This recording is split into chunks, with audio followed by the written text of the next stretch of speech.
Bonjour, chers fécodistes. Et bon, j'ai dit, la voiture, surtout besoin de Titine Jolie. Moi, je suis ici à Kinshasa. Je sais que vous êtes éparpillés partout dans le monde, Bolandangaï, l'émission de base fécodie internationale. Donc, aujourd'hui, on va parler des choses et que ça, la voiture, pas si, on trouve une émission Lélo. On va parler dossier Ezekiel Mayamba, tout sur Ezekiel Mayamba. On va parler également dossier ATP Mazembe niveau à TAS, équipe Chan Nabiso. C'est ça l'autre rebête à Yango. On a dossier à gestion de la club Nabiso où ensemble nous, l'autre rebête à Lelo, Yango. Mais avant tout, je voulais faire, c'est la mise au point Mokuboué, concernant la gestion qui commence à devenir opaque. Il y a Didier Boudingo. Les gens m'ont appelé pour me dire que non, Bino Boloba, qu'il faut mon président, il y a un ministère à sport. Nous assumons nos propos. Avant Didier Boudingo, notre souhait ne va faire qu'au dit. C'était ministère du sport et comment rattacher la présidence de la République. Il faut ministère du sport et comment rattacher la présidence de la République. Et l'ongwa, na makambu ya bakota, ya ba parti politique. Le ministre du sport, Fazalaka, non seulement redevable vis-à-vis, il y a biso peuple congolais, na gouvernement, le chef de l'État, mais Azalaka redevable la parti politique. Parce qu'on a remarqué, le ministre du sport, tout haut, il y a un parti politique. Il y a un mandat politique, il y a un politique, il y a un bakanga ba stade basala réfectionnement ba obimisa mbongo ebimi après mbongo wana baliango stade de martyr simbalon kaka to sengaki et comme rattaché la présidence de la République mais et comment il rattaché la présidence de la République mais to sengaka également il faut ministre sport azara quelqu'un de confiance au chef de l'État pour à tout moment s'il y a une situation bloquée à solo la chef de l'État non à passer par ma premier ministre Matila Gimso Didier Boudingo. Didier Boudingo, Azali pire petit chef de l'État, tout le monde le sait, ils ont un problème à constater. Azali vérité. Tant que Didier Boudingo, na aspect que non, à solo l'Arabie, le chef de l'État, vous avez dit d'accord.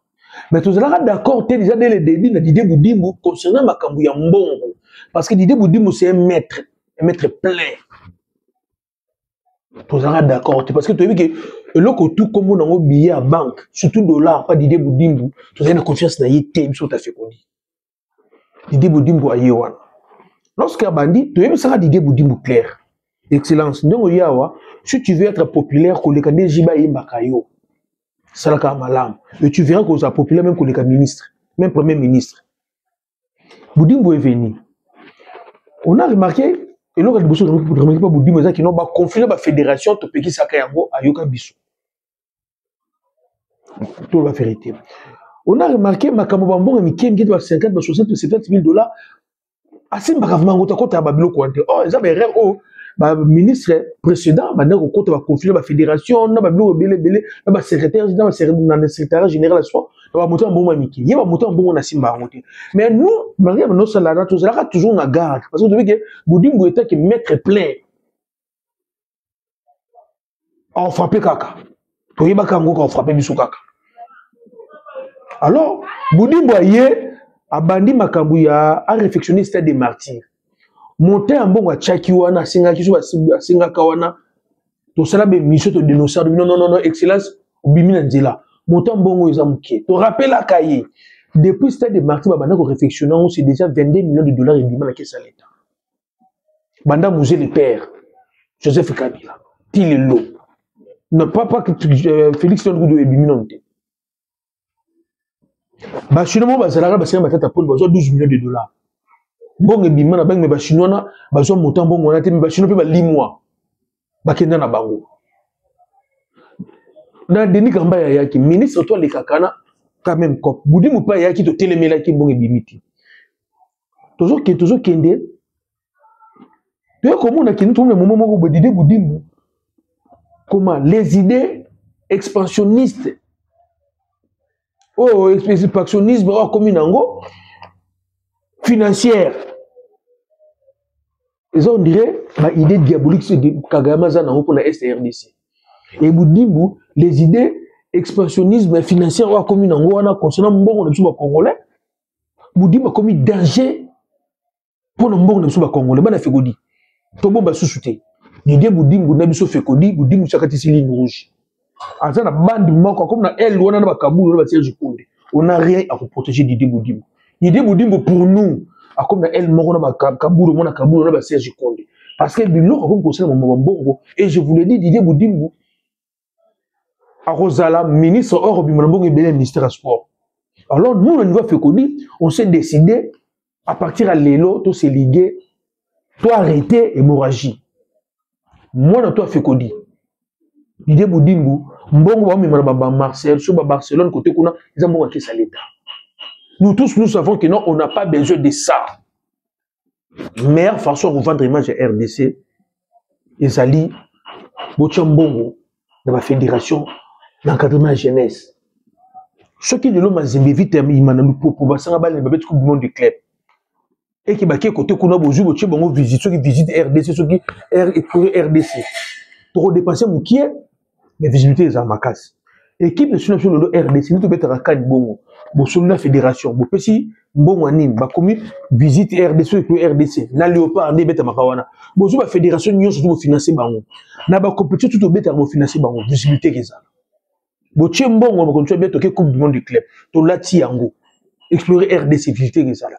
Bon, qui peut ça bon, on voit 44 millions à Barcelone. Mais Barcelone, il y a la Mastia. On a compris que Didier Boudimbo, Azali sous Moutotoro, Zala d'accord, n'a y été. Peut-être aussi le chef de l'État, le moment est venu, on l'a Didier Boudimbo dans le ministère du sport. Ce qu'on l'a été, beaucoup de coopération, beaucoup sala, à sala, on a 44 millions. Parce que bon, on a 44 millions, papa. Au cours de la bisota, 11 avions de guerre. Pas Barry Sukuna. Attends, pas tu beaucoup sur le drone. Beaucoup sur le besoin des abos. Attends, tu 30 drones. Bah drone il y a d'attaque wana. Au lieu peut à Barcelone, puis là tu as un entraînement Barcelone total en Abissou côté. Chauffement Barcelone total en Abissou côté. Donc Didier Boudimbo, bana Fekodi a comme la ligne rouge. Donc tout ce que nous avons réservé pour Didier Boudimbo, on commence à dire la vérité. Nous ne sommes pas d'accord avec Didier Boudimbo, peut aussi le chef de l'État. Chef de l'État, Benga Didier Boudimbo. Rappelez. Ce qui est possibilité de casser contre Nanalbar, c'est Zali Bokat. C'est que nous savons qu'il y aura des pourcentages. Et les Zala. Nous avons reçu la COP à 44 minutes pour le pourcentage des Zala raté. Donc, on a compris que ce qui est arrêté Didier Boudimbo, conséquence, ça va toucher même l'équipe nationale du Par. Très malin qu'il est, qu'est-ce qu'il fait Didier Boudimbo? Il est toujours dans le terme qui toque, on a une structure tout d'appui l'équipe nationale, y compris Banganga. On va travailler un match à deux parts. On va sur qui toque. Il y a un monde qui va de côté. Un bon nombre de journalistes vont la vérité, parce que les journalistes à chaque dimanche, ils vont voyager. Soit tu as créé le bilan, le bilan, tu as comme une liste. Nous, on s'en fout, nous sommes fait qu'on dit. Didier Boudimbo, le moment est venu. Qu'on se dise quand même la vérité, c'est Didier Boudimbo, il a abusé. A commis danger public, n'importe moko, n'importe quoi, quand même, mbongo ya yamboka. Didier Boudimbo.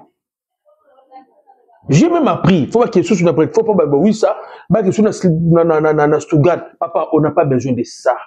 Nous on a besoin de notre championnat, bongo ezate. Papa, on a 44 millions wana. À tes boutons en sport, tu peux oublier que non sport est coach en l'autre dans boka. 44 millions wana. Donc on soit bateau de pêche. Est-ce que vous voyez bien? 44 millions wana. J'ai vu les images. Il y a ça le 8 août. Na Burkina Faso, non, c'est une image.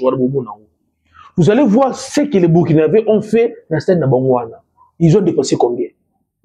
Mais comme Didier Boudimbo, ça, la Bisson a fait connu de retirer confiance à 100% Didier Boudimbo. Non, je confiance à Didier Boudimbo. À ta mouquette. Vous avez confiance à Didier Boudimbo. Et aussi le chef de l'État, Papa Félix. Moi, petit nom Didier Boudimbo, il y a ça y est, à la population congolaise, du coup, on va Barcelone, on va monter un bon qui bim sa côté. Tout ça d'accord, on a un côté. Tout le monde est. Ma ministre Baki Rolanda à Milan. Papa, bon la nous na Barcelone bon et bien nous à Milan. L'espèce de ma pas si vraiment Bon, à la prochaine fois, non, les Congolais, ah, tout le monde, tout ça, ils contre Didier Boudimbu, boye baké, parce que tu lembi. Plus grave, 44 millions. On va tirer la bison à la masse, il y a une équipe d'âge. Donc, monsieur, on va la masse, il y a une on va tirer 27 000 matchs, on va vidéo. Soit quelle exception, 44 millions. Vous savez ce qu'on peut faire avec 44 millions. Hein? Papa. Kinshasa, tu as la train. Kinshasa, Bandundu. Bandundu, tu côté Équateur. Mon Équateur, tu bimi nzila lumu benga kima. Tu bimi ti kisangani. Kisangani to leki, tu bimi ti bunya. Tu bimi ti commanda. Juste que ibunya, juste bu et que nord Kivu côté Kona. Tala ndenge tu côté désengorger mboka. Mais je sais que va te belé bazana kopa 44 000. Tozoloba papa Félix. Benadide Boudimbu Matoyi akata contrat na Barcelone toling na biso ngote na moment oyo ate akati te biso niveau afekoli toi sur na confiance Didi Boudimbu te. Mais si ça dépendait que de nous donc c'est une mention de défiance dans le parlement et salama vous comprenez basa les mentions de défiance balongo la ministre sport pour c'est tout to les Didi Boudimbu 44 millions papa so baso minduki. Combien de minutes tu reçois? La patience. Nous devons soutenir Didi Boudimbu. Boye Bakayango. Bokene Didi Boudimbu Tselamoko. Merci Nabino. Bana Fekodi, on évolue. Un grand merci. N'a pas tout pouvoir révéler confiance et fidélité dans mon émission. Donc là, G2 est là dans niveau à Nantes. La pétition Bote, excuse Ali, maman Rit Toya, na pétition Bote, pourquoi pas coach Abou, maman Stengalula, maman Christina Ndiba, na pétition Bote, maman Nanou Chikuna, pourquoi pas maman Yous Kambaka, Batutu Linga Fekodi, Boza partout, na pétition Bino Bambote, merci. Et lorsque vous parlez d'Amako, au début des États-Unis, on va parler d'aussi Ezekiel Mayamba. Ezekiel Mayamba, c'est un Congolais.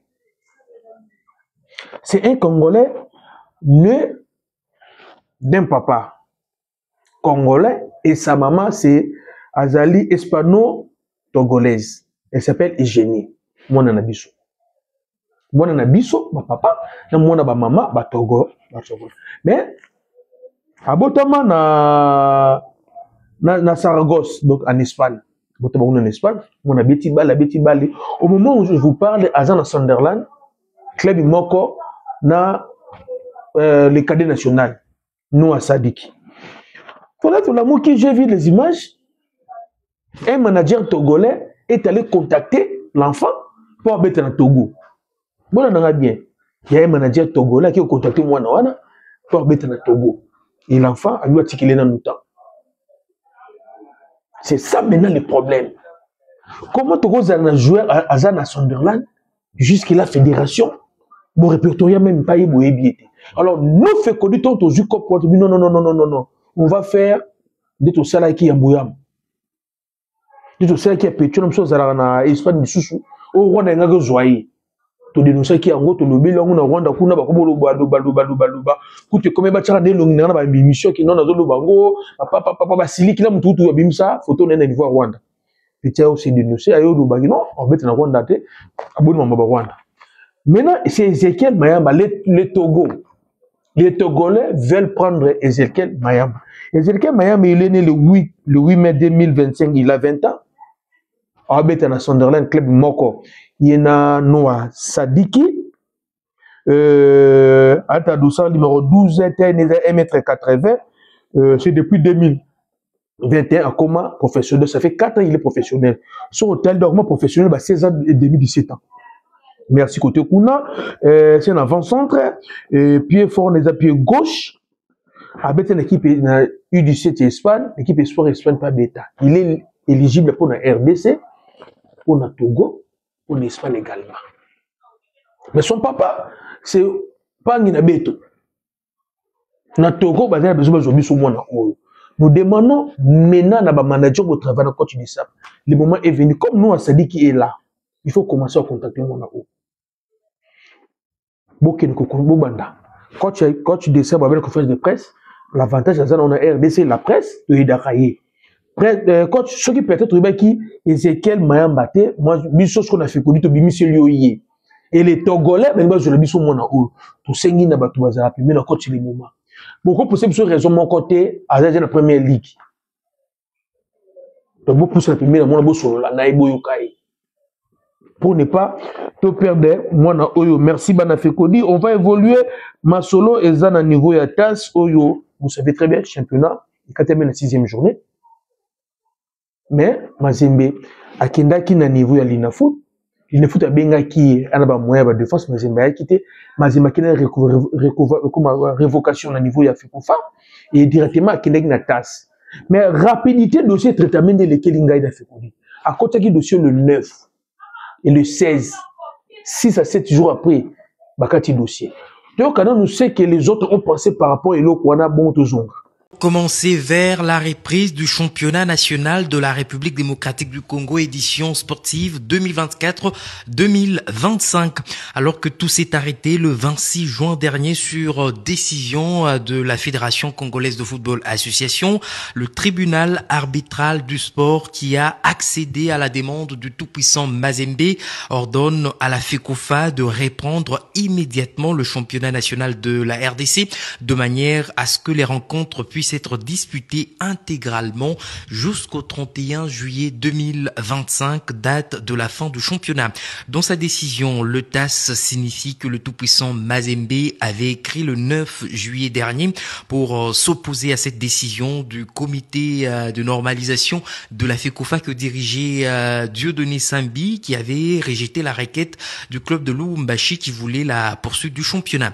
Le TAS constate que cette décision d'arrêter le championnat national le 30 juin 2025 ne respecte pas les conditions de l'article 62 du règlement du championnat national et annule cette décision de la FECOFA avant d'ordonner à la Fédération congolaise de football association de verser au tout-puissant Mazembe la somme de 5000 francs suisses au titre de contribution à ses frais d'avocat relatifs à la présente procédure. Et comment cette décision est commentée dans le milieu sportif? Nous avons réussi à joindre l'analyste sportif Eddy Kankou Kadima qui pense que cette nouvelle est le fruit des mauvaises décisions prises par l'ancien comité de normalisation que dirigeait Dieudonné Sambi. Je rappelle que les décisions du tribunal arbitral des sports TAS sont exécutoires et imposables aux parties concernées. Je pense que la décision qui vient de tomber oblige la fédération à reprendre le championnat. Nonobstant les réalités des terrains, la FECOFA est dans l'obligation de reprendre le championnat. Nous avions en son temps décrié le comportement de l'ancien CONOR, on prenait à la légère et aujourd'hui, nous nous retrouvons devant une situation qui risque de mettre à genoux le football congolais. L'ancien comité du CONOR, dirigé par M. Dieudonné Sambi de triste mémoire, a retardé le début du championnat et aussi a autorisé à l'équipe Chan d'aller en villégiature au niveau d'un stage sans fondement pour retarder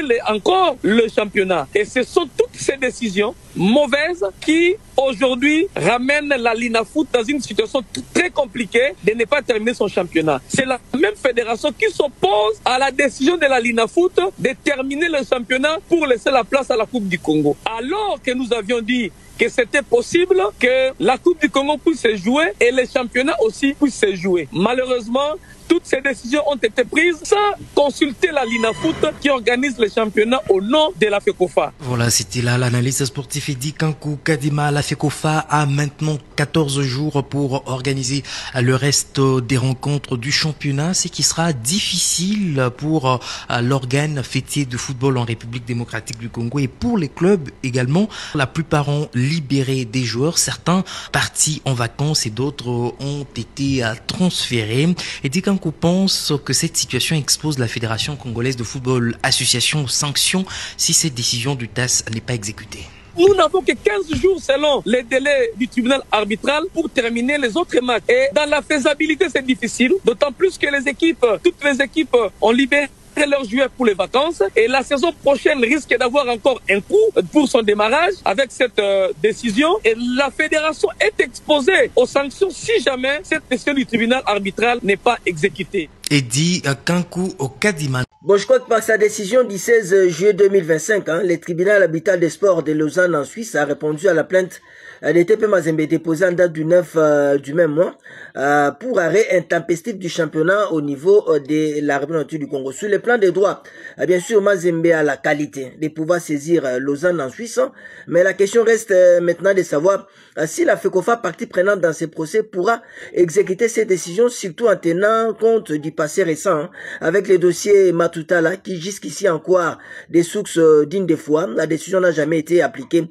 par la Fédération congolaise de football association. Une autre leçon, je crois, tirée dans cette affaire est que les Conors n'a pas vraiment appliqué avec justesse le règlement du football en interrompant le championnat alors qu'on pouvait en tout cas continuer à jouer et puis demander une autre dérogation. Les cas aujourd'hui de la Coupe du Congo de football qui est à l'état bien sûr de la finale qui va se jouer en tout cas les 20 de ces mois. Maintenant, les conséquences de cette décision, soit la Fédération congolaise de football association, les Conors accepte et fait continuer les championnats, mais avec des équipes qui sont déjà en congé et envoyé déjà leurs joueurs donc en vacances, ou soit les championnats de cette saison où les classements tombent caduques et là on se réfère au classement de la saison passée. À l'instant en tout cas, la Fédération congolaise de football a du pain sur la planche, d'où une justesse d'esprit dans la gestion de cette affaire pourra en tout cas sauver le football congolais.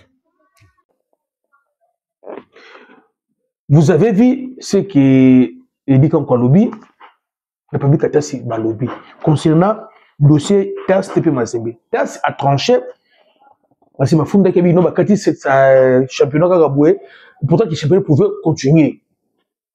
Et oui, le championnat pouvait continuer parce que des négociations allaient nan.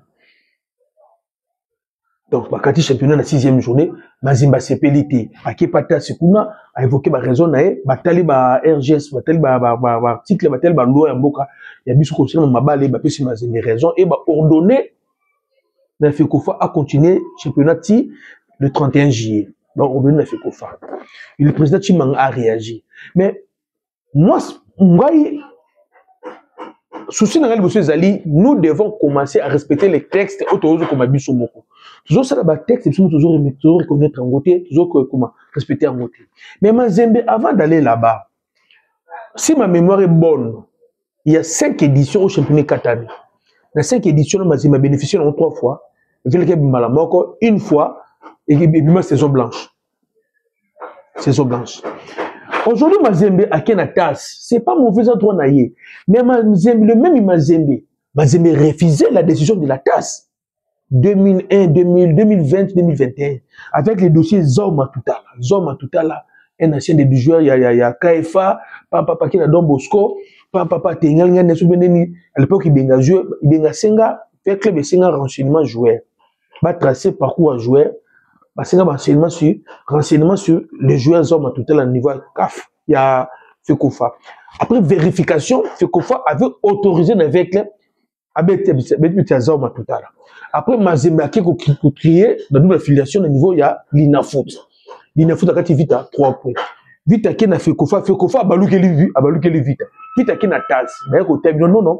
Joueur Oyo, oui, c'est un ancien, il y a KFA. Avec un Don Bosco. Mais tant qu'on a fait club a joué preuve de surtout après si Bino va vérifier. Fait qu'on faut ça la vitre lettre que qu'on peut utiliser avec club fait qu'on faut aussi la vitre lettre parce que jusque là l'organe technique c'est fait qu'on fait. C'est fait qu'on fait sans ça en abandonner le joueur non sorti. Donc fait qu'on faut autoriser club à mettre sa joueur. Fait qu'on fait ne peut pas sanctionner le même club. Ça peut ça vite à raison. Pour Zongi Awa. Qui t'enga dit quoi? Les supporters de TP Mazembe, balobani, na sala débat na fekudia Mazembe. Sala maman na débat. Ba repère sa coupe té, ta sa zana ba sodaté, ta sa zana kachon sala ba mutelo côté de ces hommes tout à. La même justice au Mazembe lobby a boire ko pose sa décision na yango. Et la même justice aujourd'hui, Mazembe quelque chose que c'est pas la même justice. Dans la des asiko. Mazembe a boire tas na dossier oyo. Ça tranché contre Vecleb, et même Mazembe a Kenatas, la dossier au PC score raison. Et maintenant, Mazembe jusque là, nous sommes à la vita, coupé, quand tu vas passer à vita, et Mazembe dit que non, fait qu'on fait à Zana Nyongone, je sais pas, fait qu'on va ça la nini pour la mignon. Mazembe, juge oyo, justice oyo, boyango, yo se prenne la même justice, voilà. Ce qui se peut faire qu'on fait, que non, yo na tourne au boya qui yé, puis na tourne à boy. Mazembe, on s'alanie. Ce qui m'a dit, a raison, Réjouis Salam. Faute à niveau de l'inafoot. Pourquoi l'inafoot a 4 championnats et pourtant on pouvait continuer Tinasuka. Pourquoi à Katani? Faut dire à l'inafoot. Là, c'est ma raison. Mais toujours comme ce que comme ce soit non, pour moi c'est ma bouddha tasse. Soyez bon, à quelle chose la tasse a ses raisons. Et la tasse va dire façon ça, ma fout à $5,000 dans ma zémi pour ne faire dépasser qu'il y a avocat naïve. $5,000. C'est ça maintenant le problème. Au bout qui tasse, il m'a ok une tasse, les lots m'a dit ok une tasse qu'on a ma paix sur raison. Et maintenant tout la sikoyo, dernier m'a commencé au kendele. Je commence.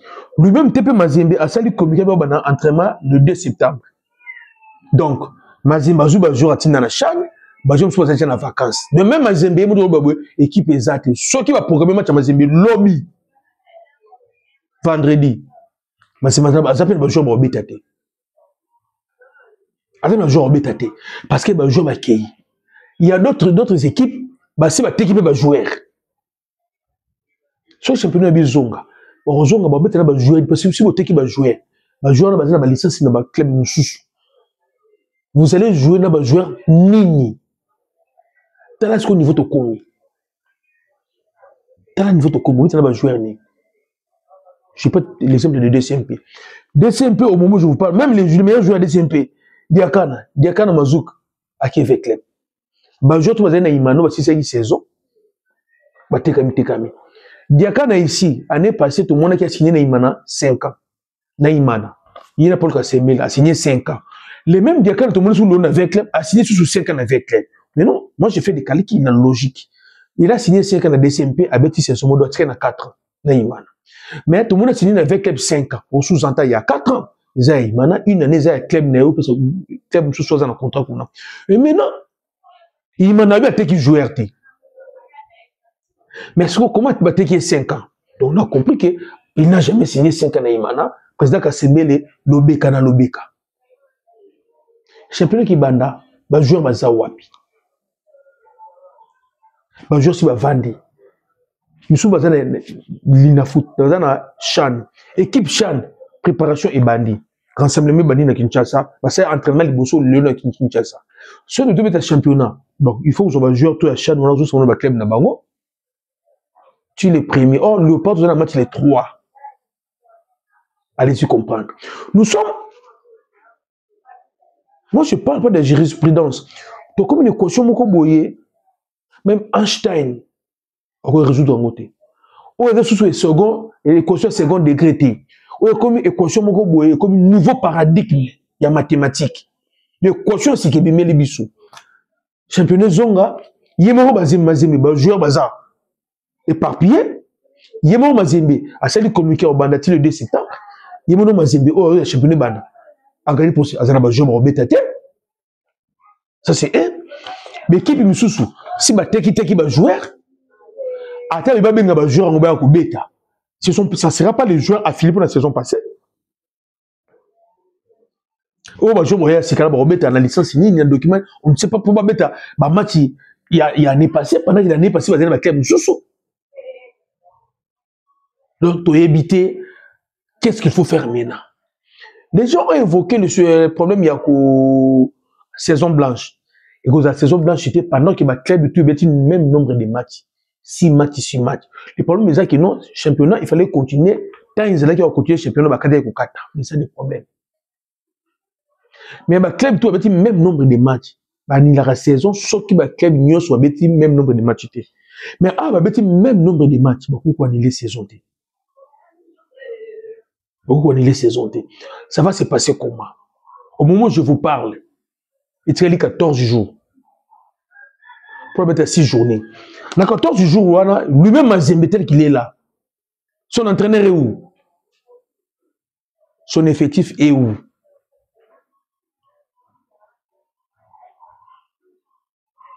Donc, si ça dépendait que de moi, je sais que ça fait mal. Mazembe doit accepter avec la Coupe d'Afrique à Borussa. Parce que Mazembe a occupé la Coupe d'Afrique de joueur ni papa nanga.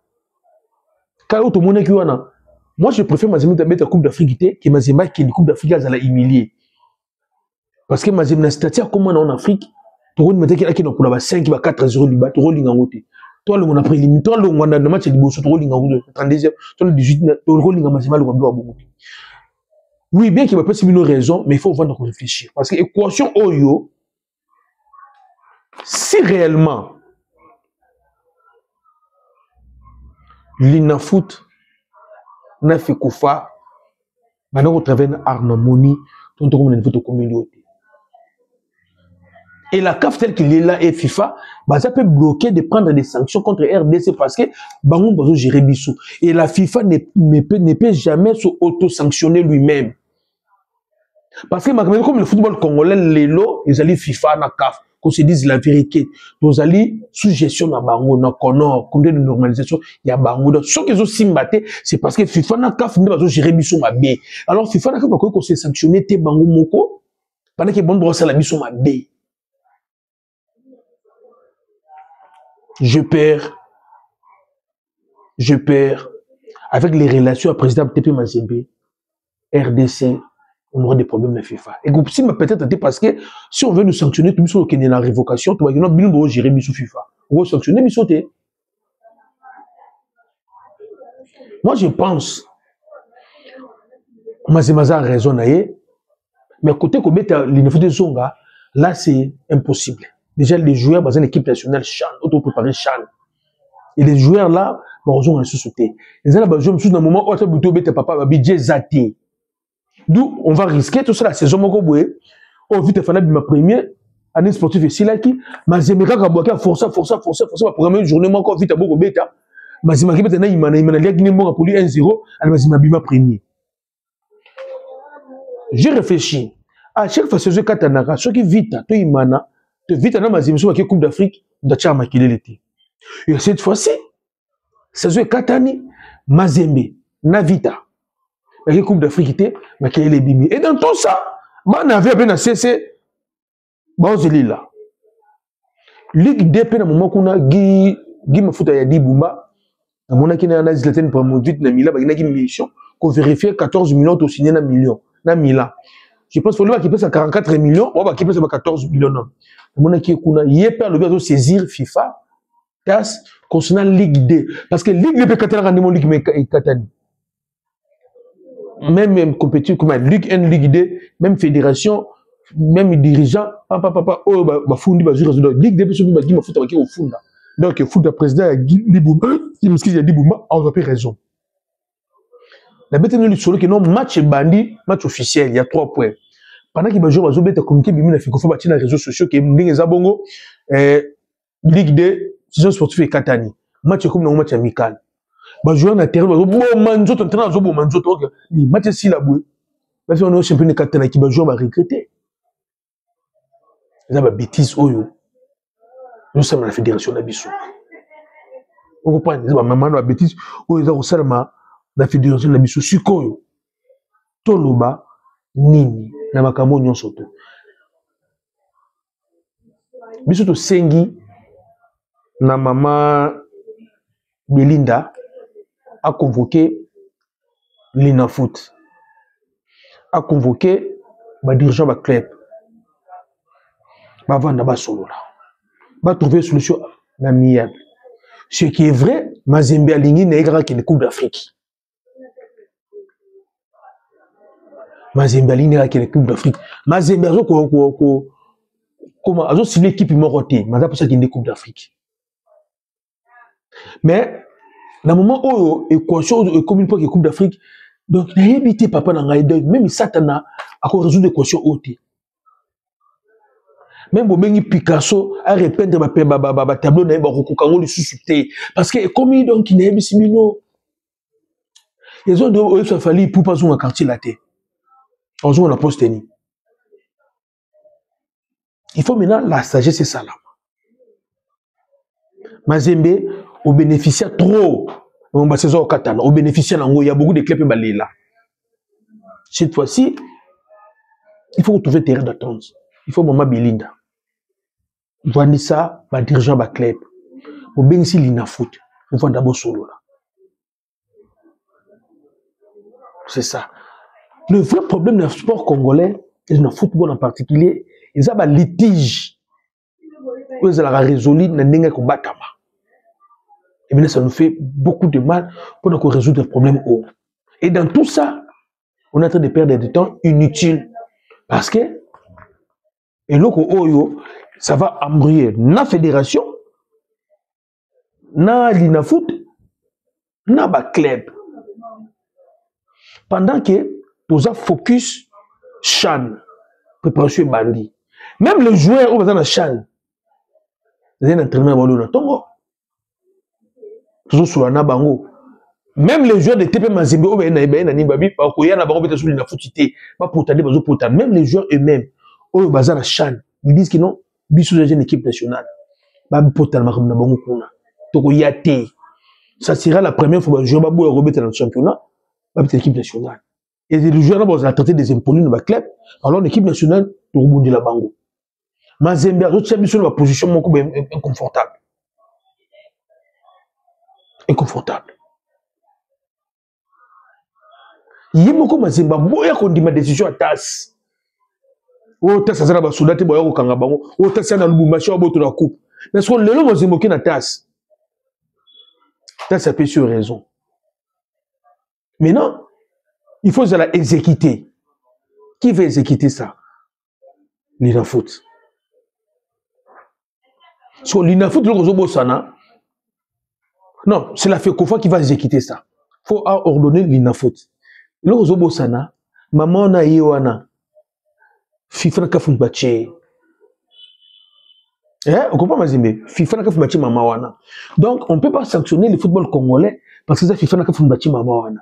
Maman na boko akoloba, oh ya koloba kuna, bako créer les yo. Ndenge yo créer, ndenge Mazembe créer la avec club pour la joueur moko boye, il y a Elima je pense. Ali moi kuna toke mona Don Bosco. Vite sali recours après tout papa ça joueur il y a Manzango côté kuna vite bima champion boye.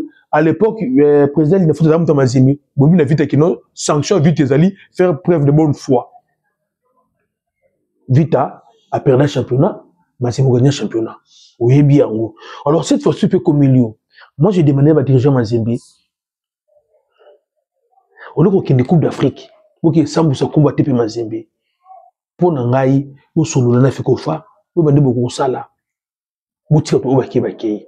Parce que Mazembe est conscient que même yomo Mazembe, na moment so bati o match dimanche, aujourd'hui nous sommes jeudi, on match dimanche, on s'en va jouer RT.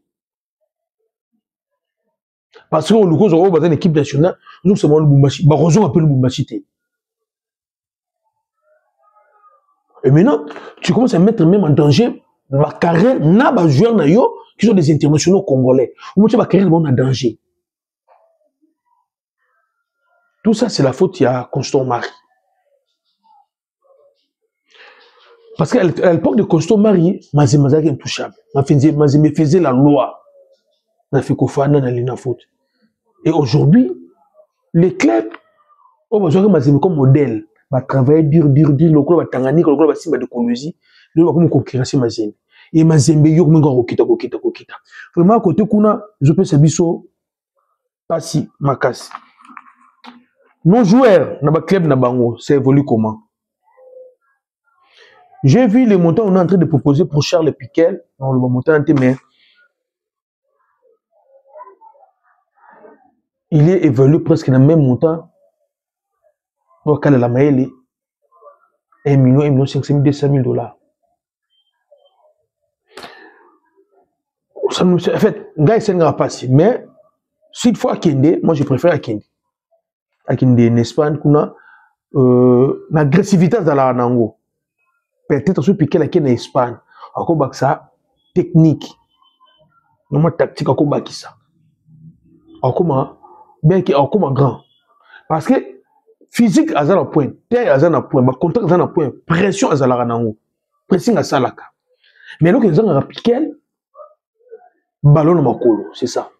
En un mot, ils ont un ballon de makolo. Soit ils ont la maîtrise de ballon de makolo. Il peut apprécier à jouer ballon et il reçoit un ballon peut-être en bouillakaï. Et des fois après ça, quand un timing a bien été. Soit qu'en Espagne, comme l'Espagne, on met un ballon de main assez. Comme Balinguier, il va permettre que non une fois joué ballon, elle va temporiser, elle va quand elle peut passer. Votre Sengi, bonne chance naïe. J'ai aussi peur pour Namutu Sami. qui deuxième division par rapport au profil c'est-à-dire Moussami l'équipe nationale Nabiso voir Moussami dans la deuxième division non seulement ça bien été pour naïe mais ça a bien été pour Nabiso l'équipe nationale parce que volume de travail n'est diminué qui diminue or pas Nabiso il y a une pièce maîtresse il y a un système défensif équipe nationale Nabiso vous comprenez c'est Moussami qui est la pièce maîtresse il y a un système défensif Nabiso c'est Moussami c'est lui le premier rideau défensif l'équipe nationale c'est Moussami alors sur la place le volume de jeunes qui tire concernant son équipe nationale qui est pesée parce que jusque là l'entraîneur n'a pas encore modifié bloc naïe dans le milieu du terrain il a modifié il y a toujours Moussami il y a toujours Piquel des fois Licolo à Boujarabat c'est ce qui est au début de solo il y a mon sécurité aujourd'hui ben Fekodi les Togolais veulent prendre Ezekiel Mayamba les Ezekiel Mayamba on a 50% Togolais 50% Congolais RDC bon on va contacter en Fabiso parce que chez nous notre fédération avec les gens de Conor là bah là na bango nous ne devons faire que tout bêtis solo pour la Moussabat qui moi na tuma bayiba biso mwana neto la musaka ba tupona petona na Rwanda on a depuis le musu tupona nini vraiment le moment est venu ba manager au travail kana du sabre bobe ko komé na mwana oh beaucoup de contact na ye déjà on la première ligue pour la saison oyo mais il faut vous avoir contact na ye que ba nini idée nini ko proposer on a l'avantage de nous à Sadik Pemene parce que lorsque nous à Sadik va venir l'équipe de sélection bon tika la club bon zara bon tela nous à Sadik na TV ba tela l'équipe nationale ya Congo bon tela on a tout bon tela neto yemela Sadik tant ozonga pour ça ngi mata bango li sous mais il faut tout en contact na bango vous comprenez tout en contact na bango bana na biso bazana ba double nationalité ti bon, ma triple nationalité, congolais, pays en Europe, n'a pays en Afrique, la majorité, bah, comme on a tendance sur le Congo. Mais là où ça fait mal, c'est quoi? Banana ba la biso, mais la fédération ne comprend pas qu'il banana ba la biso. Vous comprenez? La fédération ne comprend pas. Il faut résoudre le recrutement de la fédération et comme on moulaï. Dans le bas qui on doit à tout prix utiliser les joueurs qui sont en équipe nationale. Tu utiliser bango tu utiliser ba parents à bana également faut utiliser bango peut-être ba coach Francis ça dit papa nous ça dit il faut utiliser bango en parlant des papas ça dit qui centre Munene académie centre Munene il y a ça dit qui pour conclure je parle de FA de football Francis Sadik Academy ba kitisi ba prix pour le recrutement bana ba eke belé bazo luka ba place et bazo lela ba peut-être ba prix ezo za ba kitisi ba prix frais d'adhésion c'est $20 dès que ça na $20 ba repé ça yo ça qui ba équipement l'entraînement ba repé ça yo $20 donc à organiser ba tournoi za jana niveau mikili à na Kinshasa on commence à recruter on continue toujours à recruter football Francis Académie et Zana Kinshasa Awa. Lié à entraînement et ça la marque entraînement. Ce qui est sali na terrain next, il y a stade de martyreté et ça la marque na PNMLS croisement triomphal na Sayo na PNMLS Basal Khawana. Donc amener les enfants, le prix c'est $20. Le prix c'est $20. Francis Football Academy. Bokene kuna besoin même formation dans nous à Sadik. Le prix va paraître belé baya qui va diminuer prix bon. Comme un salami pour nous sunga bana et non pour intérêt en bongo coach Francis dans comité mobimba il y a Francis Football Academy ba yokana ki ba kitisi prix à $20. Et à $20 là amenez vos enfants là-bas bok inscription. Frais inscription on a au joie barège na comment on appelle ça na baba. Et avec le temps dès qu'il y a un rivage de bloc, il y aura des bottines de qualité ou à côté il y a une poto et qu'il y a à côté quand on a pris assez pour nous permettre de nous poser une bottine de qualité. Donc amener les enfants dans football, dans Francis Football Academy, bomi mabana kuna numéro contact ezali ngwana ndebu na fiche ya kusamba ezate côté kuna coach Francis Académie coach Francis Sadiki vraiment un grand merci vraiment une fois de plus na vision za nango obi mseleso ba noa Sadiki msusu na Congo Kinshasa vraiment merci bye.